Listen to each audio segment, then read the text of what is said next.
everybody likes to uh, think of New York City, especially it's an off-year election, as something of a um, test tube, shall we say, for Democratic campaigns. What does this tell us about how Democrats may or may not be talking in 2026 or 2028? And it feels like this is very much shaping up to be a conversation or a fight between two wings of the party that are currently in Washington uh, challenging each other and will probably continue into the foreseeable future, which is this more sort of pragmatic centrist, where Cuomo's trying to take that lane, and the progressive uh, firebrand. So with who gets the support from AOC and Bernie Sanders. Is that a fair way to think Yeah, about this? Okay. that's basically correct. I mean, and I think in some ways that's a fight Democrats have been having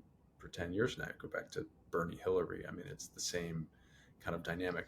I think though that there's two interesting things going on here to your point about like what does this kind of tell us about where Democrats may be headed nationally.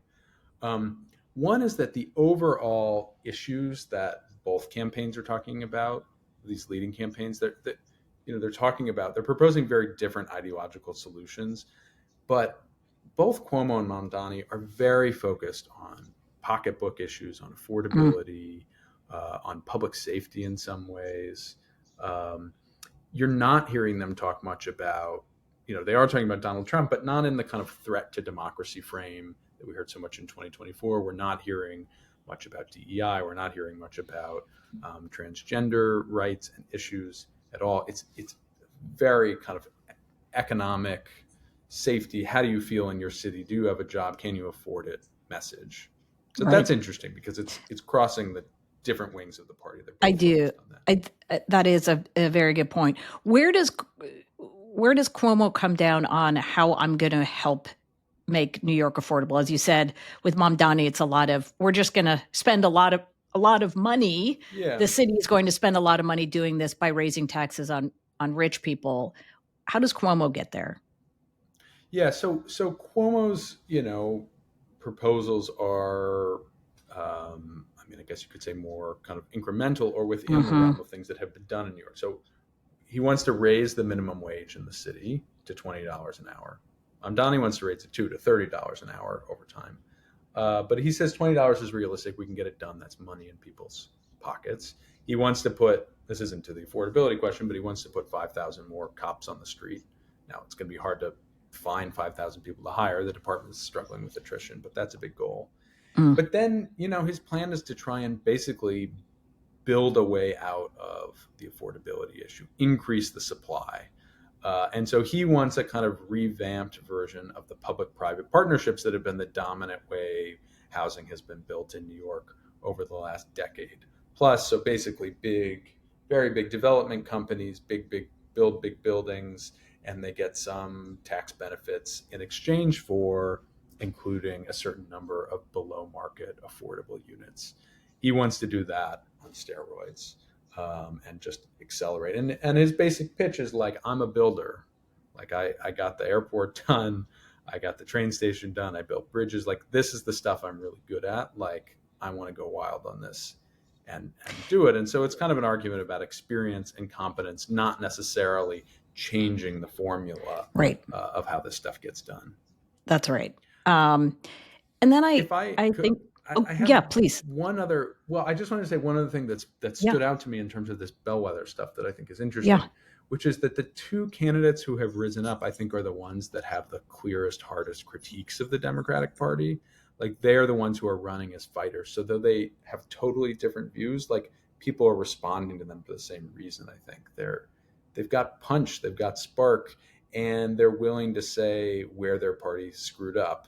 They have a theory of the case. And I think that for Democrats who are really beat down right now all over the country, it's tapping into something kind of psychological that is really interesting to me. That's so interesting when you say that they are coming in with the most pointed critiques of the Democratic Party. So talk about that for a minute. Where is Andrew Cuomo coming in on that? What is his theory of the case? Well, the funny thing is Cuomo is kind of running a little bit as an outsider in this race, which doesn't make sense because he's like the ultimate insider, but he was kicked out of his party 4 years ago. And he's kind of able to claim as a result, look, I left the stage. Things were, we're doing basically, we were okay. And then we totally, we screwed up. Our party lost its way. We lost the White House. We went too far in one direction. We went, in his case, too far left. And so his argument is basically like, get rid of the purity tests, get rid of the ideology, get rid of defund. All of that is a distraction. We stop talking to voters about the things that matter. The Democratic Party should be about making people's lives better and getting things done. That's what we've always been about, and particularly working people. And so he is very much making a kind of ideological case and then a pragmatic case about like, we need to do the job well. I mean, we're familiar with this argument. You referenced it earlier. It's one of the arguments that's very popular right now among Democrats in Washington, across the country, trying to think this through. Mamdani, on the other hand, is making, I think, a more generational argument.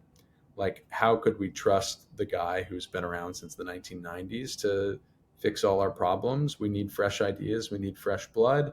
And he's also saying, this is a time we didn't connect with voters.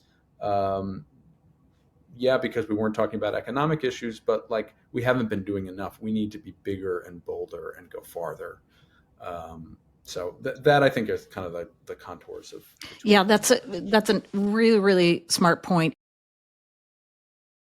Nothing's certain in politics, but professionals know one thing. Subscribing to the Cook Political Report is the right decision in every election cycle. For more than 4 decades, the Cook Political Report has been providing political professionals with the right analysis to help them invest political capital with confidence. A deep knowledge of the past, combined with a meticulous, unbiased analysis of the present, produces the most accurate predictions of the future, time and time again. Because it's all backed by data from every input that decides elections for president, Congress, and governorships.